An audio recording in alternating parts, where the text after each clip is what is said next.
LA Cheatham. Pennjamin Bannekar. Good people. What's up? What's going on? 5-3. Lost 2 in a row. 5-3. Lost 2 in a row. 2-game losing streak. But if you would have told me it was gonna be 5-3, 8 weeks into the season, I think I would have taken it. Yeah, I definitely would take it too. I mean, still winning record. We still a game. The Packers are still tied with the Packers for the division lead right now. So, I mean, I'm definitely taking that. But it just, this last game don't feel as bad as the Rams game. I mean, the offense looked a little bit better in a few aspects. Right. They ran the ball a little bit better. We got a couple touchdown passes out of Nick Foles, made some plays. Had a Ryan Nall side. We had a Ryan Nall caught a pass. But the thing that sticking out to me now, of course it hurts to lose the game. You're on a 2-game losing streak. Right. But it's like the mistakes they made early in the season that didn't haunt them in the win or loss column. They're haunting them now. They're haunting the Bears now. I have some concerns on how they're evaluating the roster. Okay. Going into the season, we didn't have a preseason or exhibition season. Right. No exhibition game. So, first 2 to 4 weeks of the season, from a coach's standpoint, you got to feel like you're probably filling out the roster. Now, once you get a couple injuries, talk about Tariq Cohen being injured. We already established that you was going to use passing at the running back position. And you started Trubisky 2 games. Plus 2.5. He got you off to a 2-0 start, got pulled in the 3rd week. Yeah, he started 3 games. Yeah, he got pulled 3rd quarter of week 3 versus the Falcons. One of my biggest concerns now is that you're about to play some of the better teams. With Tennessee coming up, you already have a problem. Yeah, they lost. They're on the 2-game losing streak. So both teams should be chomping at the bit to get back on the field and get a win. The Bears can't stop the run on defense. They didn't do too bad against Kamara, but they still can get gashed at times. And when you got Big Henry coming down, it's like that's a load of trouble. But we're getting back to the roster. No exhibition season. Get 8 weeks into the season. Still haven't had 100 yards rushing on the field. We got close. Got close. But there was one big run that was thrown in there by David Montgomery. Right. Bottom line is they lost the game 26-23. Score some points. But there's a whole lot more to talk about in this game. Matchups. Is it that hard for the Bears defense to match up with Taysom Hill? Is he that? He appeared to me to be the best athlete on the field when he touched the football. There was no Michael Thomas. There was no Emmanuel Sanders. So they down their top 2 guys on the wideout position. You would think with Kyle Fuller, we got Eddie Jackson, you would think our secondary would have an advantage over their outside skill position. Didn't pan out that way. Taysom Hill, he had a hell of an effect on this game. He was the best player on the field. When they put him on the field, he was the best player on the field. Now, there's some discipline and fundamental issues got to be going down with the Bears, because how do you not match up with Taysom Hill? We've been watching Taysom Hill highlights for at least 2 3 years. seasons. At least. Yeah. You know what he's capable of doing. How do you not match up with him? The winning most definitely gave them a false sense of security, because you can see it in the preparation. A lack of preparation. It has to be that. Okay? The lack of discipline. We've been talking about that. And now you go from what? We were 5-1? 5-1. And then now the loss column is catching up to you. Mm-hmm. Okay, you got Henry next week with the Tennessee Titans. You got to go down there. Having trouble stopping the run. I have a question. Are they evaluating this roster properly? All the way around the board. No, because I mean, we made comments before that Matt Nagy is evaluating quarterback position and nothing else. We see a lot of subpar play, especially from the offensive line. Defensive line that you just pointed out, they can't stop the run. So what are you looking at? This is what I mean when I said a while back. Matt Nagy's a young football coach. He's one-dimensional. He's focused on the offense. He's focused on who the quarterback is. Can the quarterback run my offense? Can't make adjustments. Evidently, he can't judge talent because there's so many deficiencies on this roster. Offensive line. You have, Allen Robinson had a decent game. He's being productive, but he's getting frustrated. You can clearly see that he's getting frustrated. Did you see him walk away from the team at one point in the game in the third quarter? He just had to go be by himself. Like, I can't even deal with these dudes right now. There's questions of whether or not some people actually would like to see Mitch back at quarterback. I kind of felt like we might have got a quarterback change in that third quarter on Sunday, because it's like Nick ain't come in and is playing marginally better than Mitch. Mitch, well, you can argue he was undefeated at the time that he got pulled out versus the Falcons. Nick then lost 3 games, right? All the 3 losses. 5-3. He's been the quarterback was on his watch. All 3 losses. Yes. Right, and especially in that third quarter, I'm like, man, they might go back to Mitch. They might, because especially after that interception. Remember they were on the sideline tossing the ball. I thought it was gonna happen. I'm getting the same, based on what I've seen in Atlanta when they pulled Mitch. I'm getting that vibe right now with Nick Foles. Because if you're going to be consistent with the play of the quarterback position, and don't get me wrong, because yes, Nick Foles has made some nice throws. Yeah. But it's the mistakes that we didn't expect for him to make. A couple of the interceptions he's thrown, you'd be like, why would you do that? These are the mistakes we didn't expect him to make. We knew he knew the offense better than Mitch, and that's primarily why he's here. But you take 1 step forward and take 2 steps back, because now you got the offense down. We can see that you can make the adjustments at the line, but you throw an interception that maybe Mitch he probably wouldn't even threw that ball, but take 1 step forward, 2 steps back. Now the bottom line is I'm getting that itch that they should be getting that they had in Atlanta. To go back to Mitch. Yeah. Because the offensive line, as bad as it is, looked a little bit better in front of Mitch, only because he can move and roll out. Nick Foles, he had some opportunities to get rid of the football and took some sacks he couldn't have taken.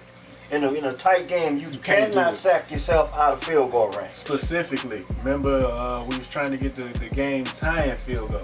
Took a sack, and it was like 3rd and 18. Now he ended up getting 15 yards on the next play to get Carol Santos in decent enough field goal position, but the wind was still swirling. We didn't know if he was gonna make that. But that second down, you can't take a sack right there. You just can't. Can't do it. You're a 9-year veteran. You're a Super Bowl MVP. You got to know better. And if there's anyone on the field at this time that you can have confidence in, it's Carol Santos. So you most definitely do not want to, take him out of his rhythm. Take the team, get the win, keep him in his rhythm, keep building his confidence, but you cannot have subtractive plays. That's what he did. He went out, and it looked like one of the players down towards the stretch looked like he was about to run for the sticks, and he stepped back, yeah, and he took a sack. Yep. I felt like it was over at that point. But I'm getting the itch that Matt Nagy's probably being stubborn to the fact that I don't want to make a change, but I believe sooner or later they're gonna get to the point where they're looking too bad, where you're gonna have to make some type of change. And they're gonna force his hand. If I put you on the hot seat right now, does Mitch play again this season? I ain't talking about Nick get injured. Nah. If Nick don't get injured, it's Nick. Nah. Right now, I'm gonna go into the mind of Bannekar, and this is what I'm getting.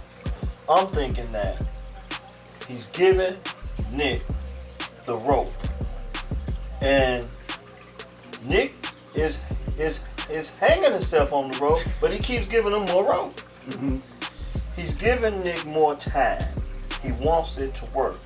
He's getting to the point where he's trying to prove a point, and eventually, if Nick Foles continues to take sacks and continues to make mistakes, he's going to lose the same locker room with Nick Foles that everybody thought that he would have lost with Trubisky not playing well. Because but the bottom line is you're not playing well. If you're not making good decisions, you're not playing well. 1 or 2 big plays does not excuse you to putting the team in bad field position, because that's what's happening. And he's done it game after game. Other than the Falcons game, even though he threw an interception that game, he's made the mistakes that we, like, to your point, like, we like, man, how are you making these Mitch Trubisky type mistakes? I'm not going to even say they Mitch Trubisky type of mistakes. I'm just going to say he's making mistakes that we didn't want him to make, because Mr. Trubisky made mistakes, but it wasn't to this extent. He just didn't know the offense. No, because what he and had when one he interception? and when he made a bad read, when he threw an interception, it's because he made a bad read or got rushed. Foles is making plays that you had time to see that was a bad play. You had time to make a better decision, like just simple throwing the ball away from time to time. And he's not even doing that. A veteran quarterback, and you would think with him being injury prone, he would want to take the hit, yeah. But and he's taking sack after sack after sack. A lot of that is on the line. Don't get me wrong, because sometimes I see him just tuck in and got buried. But the elusiveness of Mitch Trubisky gave me the impression that he could have done better on a few plays. Especially that one play where Nick was about to cross the line of scrimmage, then Mitch could have got that first down right there. I think so too. And I thought Nick was going to take off and run for it and like just gut it out and get it. Because at that time you were trying to just get a field goal range. Right. There's so much to cover with this loss. The positive thing is you're still 5-3. Still at the top of the division. And they keep bringing up these the identity of the team. That was one of the things coming into the season. We're trying to find an identity. You can say what you want, but your identity is what shows up on film. You're consistently not scoring points. You're consistently lack discipline. That's who you are. That's your identity. And you can't really stop the run. Don't forget about that. And you can't stop the run. You're right. That's your identity. Now you don't have to look for one. Just look on week after week after week. These things are creeping up. That's your identity. You're not fooling anybody. That's your identity. The evaluating of the roster. Playing Cordero Patterson out of position. Because that's what we're doing now. He's not effective out of the backfield. Didn't he have a catch? I feel like he had a catch. I'd rather line him up at wide receiver, and I accepted the fact that he may run out the backfield, but it's not effective. And you got guys that might be able to produce. Ryan Nall, Tavis Pierce. We know that Lamar Miller. Yeah, is he dressed? He's on the practice squad, and I understand he has to get healthy. And that's not to say he's going to be a difference maker, but I just want to know if somebody sees something different that might, instead of getting a 2-yard loss, they might be able to get a 4-yard gain. I mean, because yes, the offensive line is an issue, but one guy may make a difference because he may play off the line a little different. But you know, to David Montgomery's credit, I like the way he's been running the ball the last 2 or 3 games. He actually looked like he got some pop, some speed, some vision. What he had, 21 carries for 89 yards, 4.2 a clip. I thought he looked good on Sunday. So give him more opportunities. He can catch the ball out the backfield too. He had 21 carries. 21 for 89 21 yards. carries for David Montgomery is exactly what I would like to see. But it's the 2 and the 4s and the 5s that we're not getting from the other guy. It's the 2 carries for waste. negative yardage that we giving to Cordero Patterson, when we can have a more traditional running back that might be able to scoop for another 2 or 3 yards, Right. and play that position more natural. Cordero Patterson, I don't believe he's built for the in between the tackles type of game. Evaluating the roster. How many weeks are you going to watch this? Week after week after week before you decide, you know what? It ain't working. Let's give the Artavis Pierce kid an opportunity to get on the field, and let's see what he could do. Let's see what Ryan Nall could do, at least in the red zone. Because if I can remember, I'm not a big fan of Ryan Nall because I haven't seen him play. I just mentioned his name and not because I want to see why he's on the roster.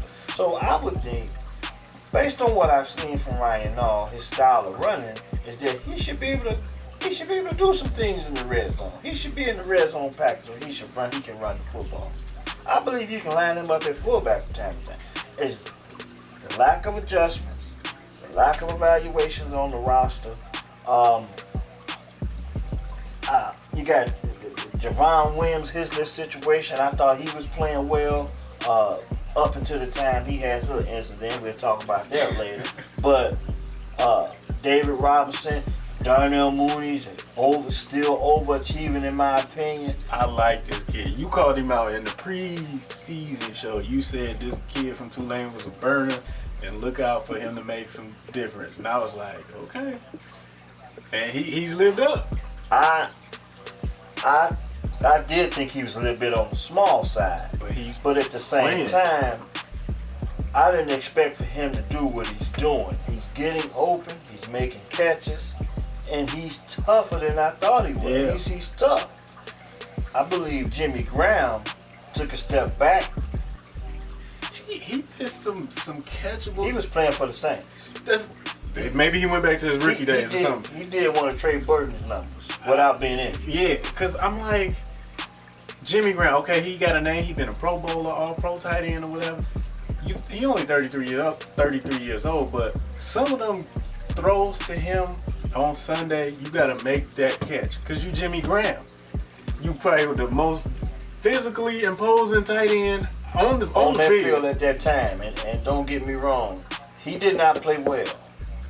And as well as he's been playing down by the goal line earlier in the season. Right. We've been giving him praise, and I hope he continue to pick up at some point against Tennessee. But Nick Foles, again, if you remember, he hung Jimmy Graham out to dry a few times because he put him in position to almost get blasted on a couple of plays. And maybe that had something to do with his effectiveness as far. But if you say catch the ball, just catch the ball. But I seen him get blasted a couple times.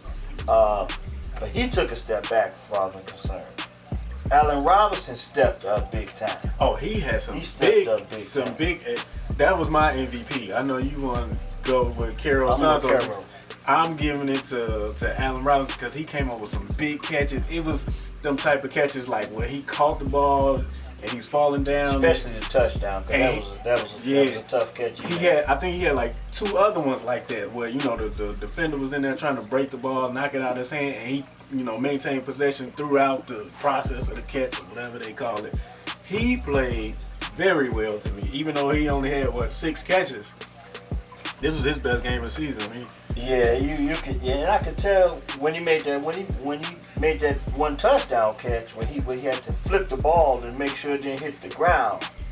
I felt like all I could think about is, man, still hasn't gotten paid. He's halfway through this season now, and we went into this season wondering if they were going to extend him or whatever. I think if they get to the playoffs, which they pretty much still on track to do. Because it's an extra team now. Yeah. If he plays well up to the point where they clinch a playoff berth, I believe they will extend it. But I think the Bears are playing this thing out with the record, with his production, and they're playing the two Against each other. The record, the production of Robinson, the record, the production of Robinson. Let's face it, I believe the Bears learned a lot from the Jay Cutler contract. Which they should. They should. But my thing between those two guys is at least Allen has produced. He's done what you've asked him to do. Jay Cutler didn't do what you asked him to do because he was brought here to be the franchise quarterback and take you to that next step. Yeah, but when you talk about negotiating contracts and re-upping guys, the Bears ain't been fast to re-up anybody's lately. They re-upped Charles Leno. After the proposal. See what happened? Yeah. They re-upped Charles Leno a couple years back. They re-upped Tariq Cohen. Yeah, he just got his He this gets year. injured the same week. Yeah. The ink ain't even dry on his contract. Yeah. He gets injured. So I just think that the Bears are playing the business against the record and the production of the player on the field. I believe that they want to get to the end of the season on a high note, and both parties go into it with strong negotiating. And I believe if the Bears make the playoffs, go into and have a strong playoff run, and Robinson finishes strong, I believe they're going to give Robinson exactly what he wants. But right now, I think they're reluctant to spend the money. When you look at some of the decisions they've made prior to now. Yeah. Jay Cutler, Leno, Tariq Cohen. And I just think from a business standpoint, they've been real reluctant not to pay him too soon. The production, the record, the finishing of the season, the health of the player is going to become an issue. And I'm not ruling out the franchise tag next year, because if negotiations gets nasty, they will franchise. Oh, I yeah, believe. of course. 100%. He's too good to let get away. He's your best offensive player. All right. Now we getting off topic. We lost the game. We lost the game. Remember, get 26-23. We getting way off topic. We're not talking about the game that we watched. Okay. Okay, there's not a whole lot to talk about. Not a whole lot to be excited about. But there's so many questions on this team. I mean, Javon Williams, it's the situation. He, gets into it and he throws punches. I forget what's the guy's name he threw the punches on. number 20, Gardner Johnson, I think. Look, man. Fisticuffs. That's my dude. Javon Williams, that's my dude. Georgia boy. I wanted him coming out the draft. They got him. That's my draft pick. Okay, I take credit for Javon Williams. But I was so disappointed in Javon because you're not playing well enough. He's not playing well enough to do what he did. Allen Robinson could do that in your book. Yeah, Allen Robinson maybe, but you gotta think about it. He said he was stepping up. He was taking up for a teammate, and he said the guy spit on him earlier in the game, whatever. But that means if it was early in the game, you had time to think about it. Maybe you could have talked to the referee or something. But the bottom line is... Because it wasn't like bang, bang. If it was bang, bang, I could see it. Like, you spit on me, oh no, all bets off. It was premeditated by the time he done it. He had time to think about it. But my thing is, he's not playing well enough. And my biggest concern was, now they laid down a 2-game suspension and he's appealing. Right. Okay, but my thing is, you're not playing well enough. You haven't made a name for yourself to the point where the Bears cut you. You done for the season. Who's going to be clamoring to get you? Possibly blackballing you out of the league. Now, we had an incident a while back with Myles Garrett, the defensive guy from the Browns. He had the same incident where he was talking about the quarterback was saying some racial slurs at him. But if they didn't have the guaranteed money on top of this guy, what might have been his situation? Might have been A very high profile draft pick. Javon Williams, not high profile enough. We still don't know if the Bears may still cut him. Mm-hmm. Based on how the locker is, and if they want to make a cheap example out of him to say, okay, we ain't playing well on offense, you ain't really making a difference, we cut you. Now we're going to make an example out of you. Yeah. And now you the scapegoat. Bad move. Could have broke his hand when he threw those. Because he threw closed fist punches. Not established enough in this league to make the decision he made. And I wish him well. I hope he comes back. Because that's your draft pick. That's my draft pick. But the bottom line is now you get to take a chance to make another adjustment to the roster, which bring the line the other Georgia boy, Riley Ridley.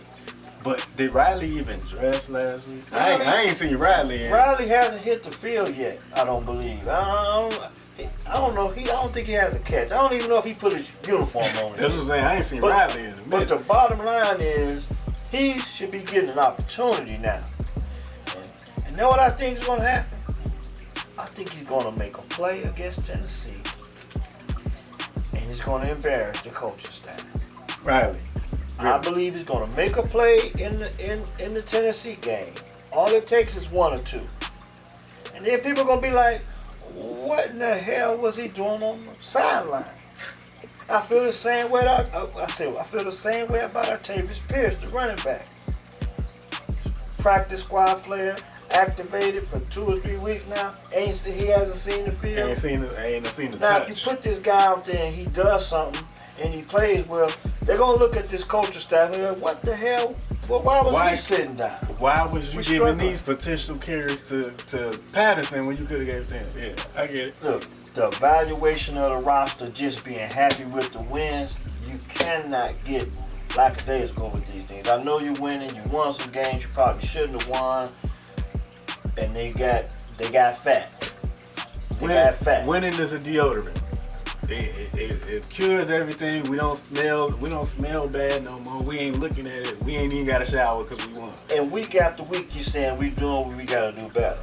But that's not what I see when I see them evaluating this roster. Now the offensive line, you got guys getting injured, guys not playing well. Regardless, okay, that's probably the worst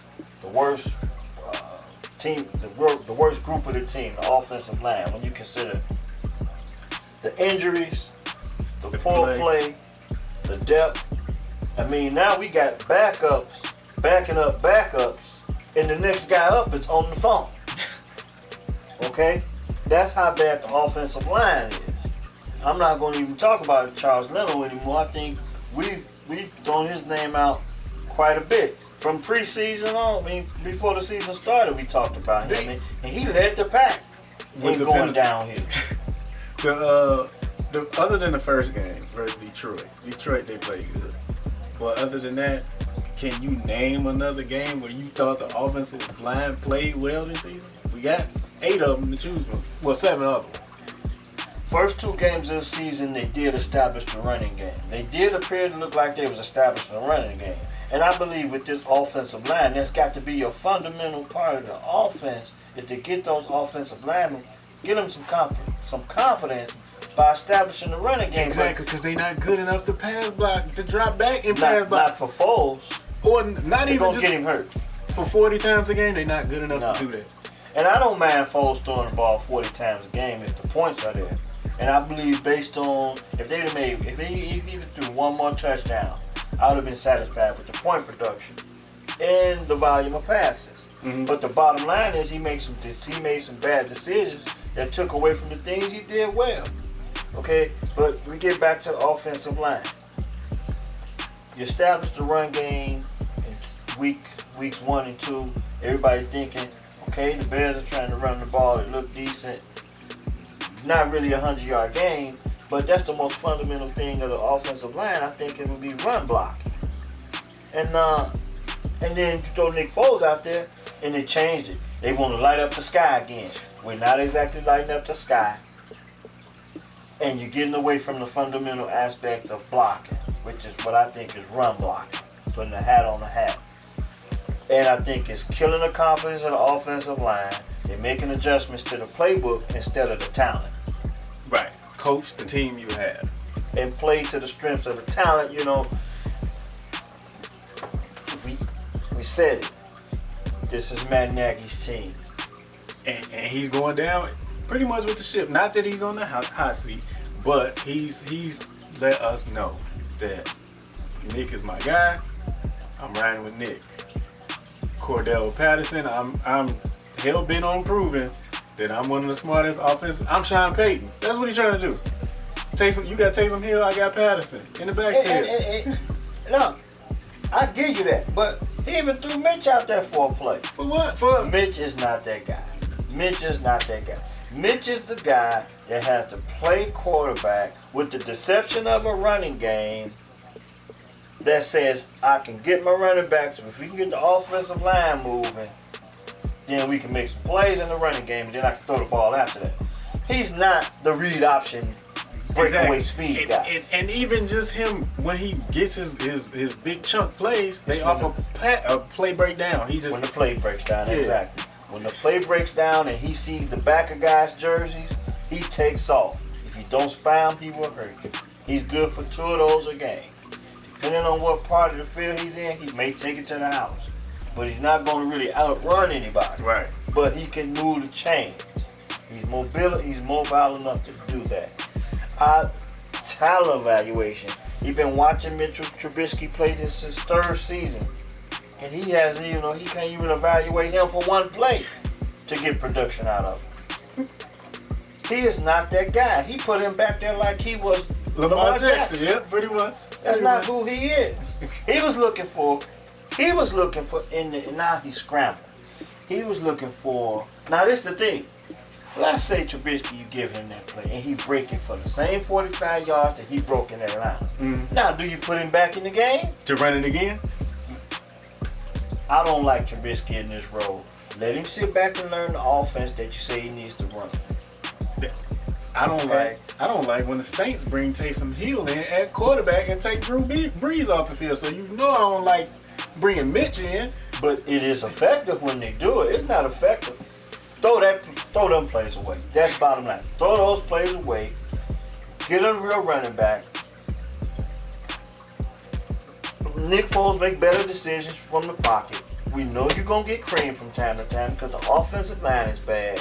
But when you do get out the pocket, make a decision. Get rid of the football. Don't take unnecessary hits. Right. They're getting cute again.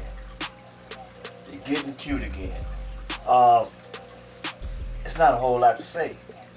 5-3, they're lucky to be 5-3. They're lucky to be 5-3. But we'll take it. I'll take it. Sometimes it's better to be lucky than good. Going into this game against the Saints, all I wanted was establish the run game. They kind of did. Which they did. Yeah. It was 10, 15 yards shy of what I want to see with David Montgomery.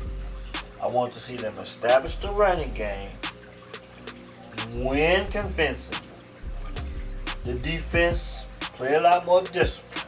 And I believe they've done that. They did get bodies to the ball. They didn't miss as many tackles as they did against the Rams. But I just have to go back to say it again.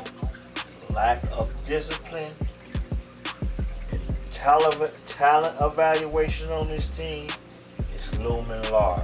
And I do believe if we ever get Artavius Pierce and Riley Ridley, maybe even Javon Williams, if we get these guys on the field, one of them guys gonna embarrass somebody by making a play, and we're gonna wonder what in the hell are they doing in practice?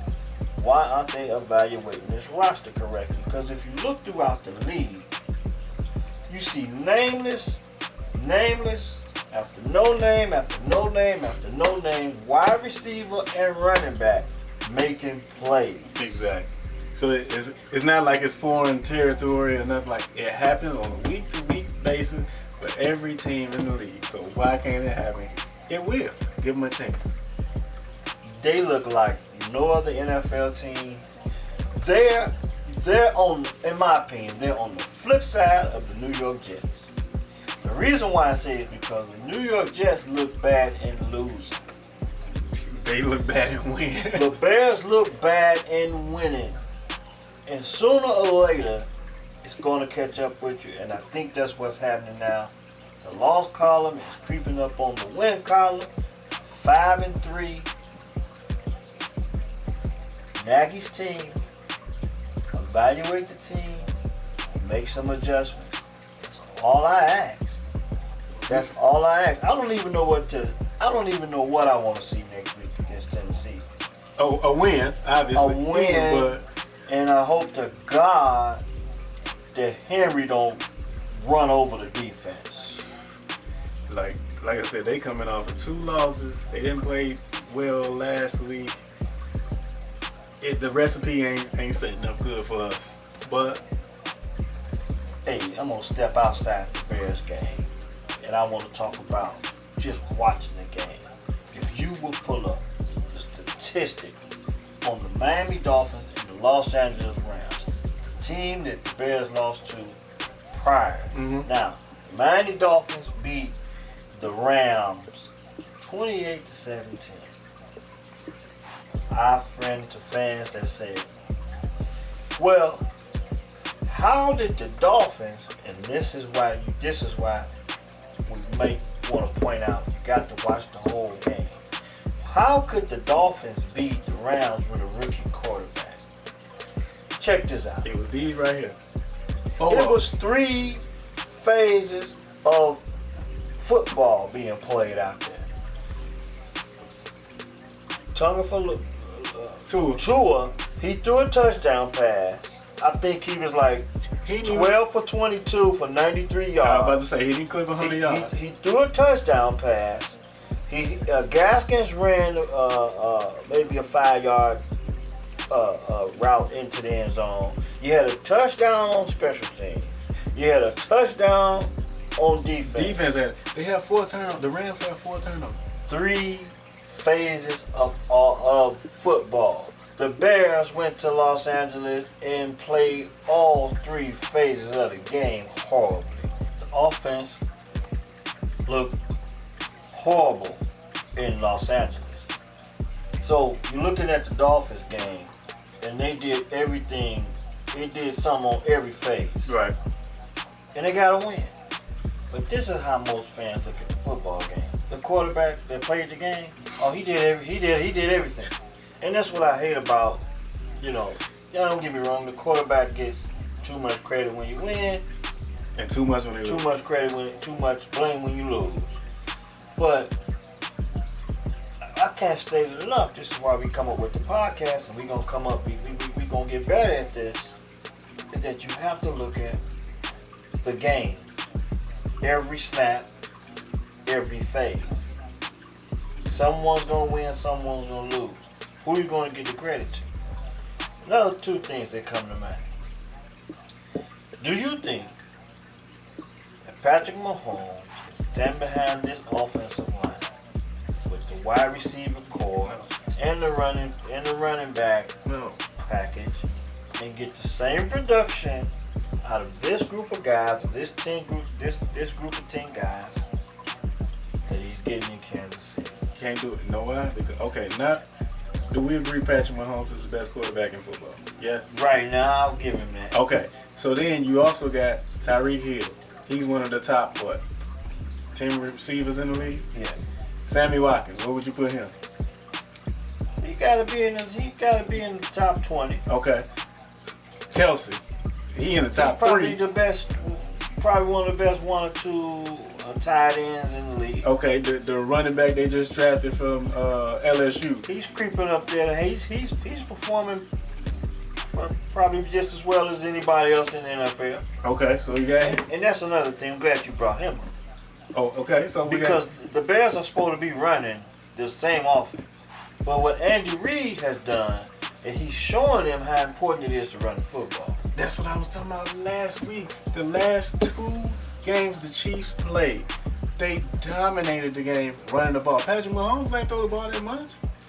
So there's a coach, years of experience, and when Patrick Mahomes went down last year with that knee injury, I believe he focused on beefing up the run game. And now he's showing how you protect your quarterback and win games at the same time. Now, if we took Patrick Mahomes and put him behind this offensive line, he would probably play better than Nick Foles. I have no doubt in my mind he'd make some plays. Would he beat Patrick Mahomes? He'd probably play better than Mr. Trubisky. There's no doubt in my mind that he'd make plays. Okay? But the bottom line is, will he be standing up straight at the end of the day? Because the one guy that I think that you can put in this team, that you can put on this team and not so much make a difference in the win and loss column, but the guy that's closer to what the Bears need for as poorly as the offensive line is playing, because I'm not going to say we don't have weapons. I mean, Allen Robinson is a hell of a weapon. Yeah. Mooney showing up. But if you put Lamar Jackson on this team with those guys, I'm just saying, you pluck one guy in, you take one guy out, you plug one guy in, that's the guy that I think will be making a difference. But everybody just focus on the quarterback. That's my point. There's guys that can make this team better just by being on the field, based on the skill set. But that guy to me would be Lamar Jackson. That's the MVP of the league. And the thing about that is, would he be standing up straight? Because he'd have to do it even more so. Now, he has a weapon he would have a weapon in Allen Robinson and Mooney. He'd probably bring out the best in another couple guys. But the bottom line is, we know the quarterback is the most coveted player on the team. But when we look at the game, the quarterback cannot tackle he cannot stop. He cannot stop the run. He cannot return the pass and kickoffs. You know what I'm saying? Can't defend. Yeah. We have to get better at watching the game. We have to get better at watching the game. They don't want to do that. And a lot of people just don't want to do it. They still have the Patrick Mahomes nightmares, the Deshaun Watson nightmares, which leads me to another question.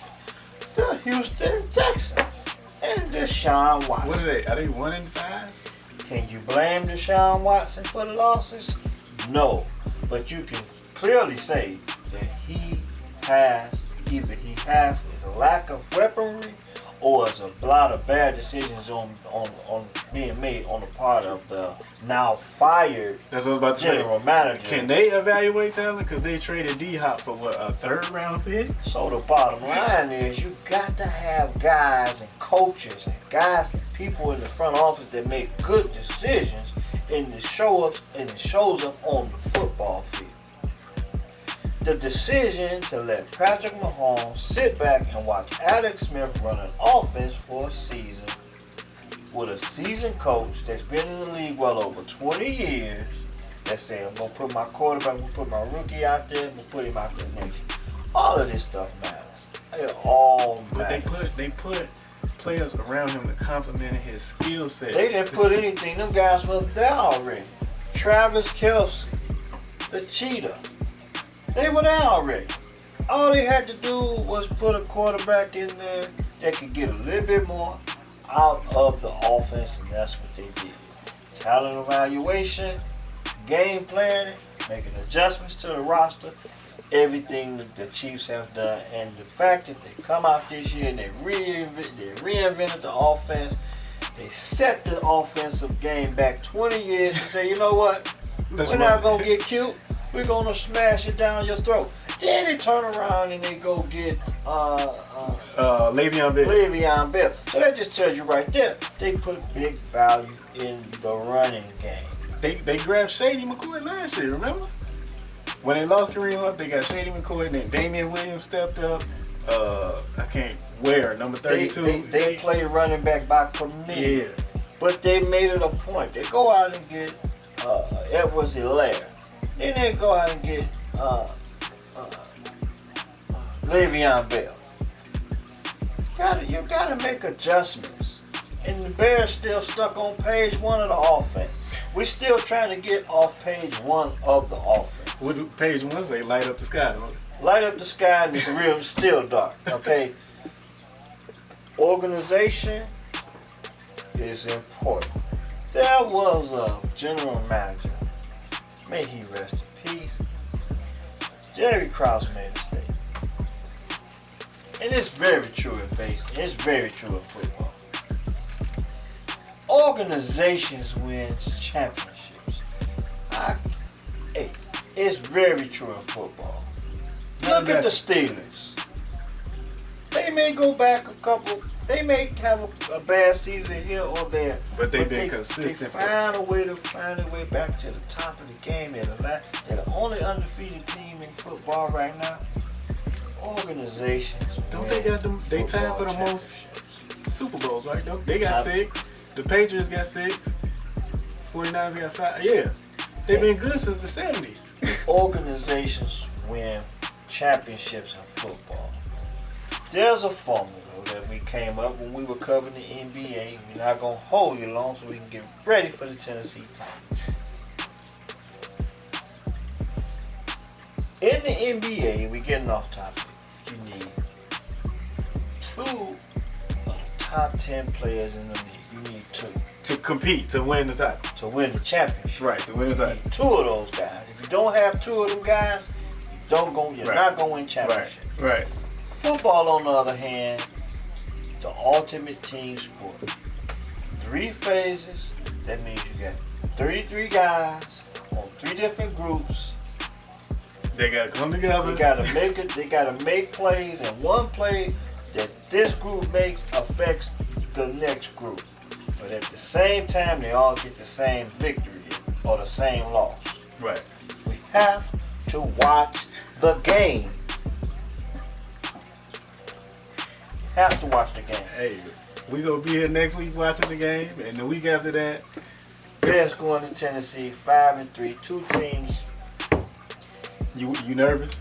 I'm nervous. I'm not as nervous. I don't know how I feel. I'm just ready to see what happens next.